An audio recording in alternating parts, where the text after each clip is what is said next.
చివరన జారే తడి చినుకును సైతం సిరి తళుకుగా మార్చే చిత్రం నీవే.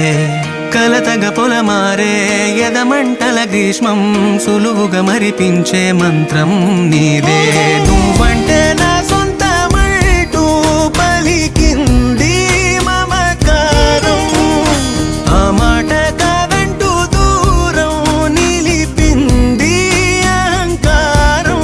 తలవాల్చి నువ్వలా ఒడిలోన వాలగా నిండు నూరేళ్ల లోటు తీరిపోదదే క్షణాన. చిన్నారి తల్లి నా నింగి జాబిలి, నీ వెన్నెలంది వెలుగొందుతోంది నా గుండెలో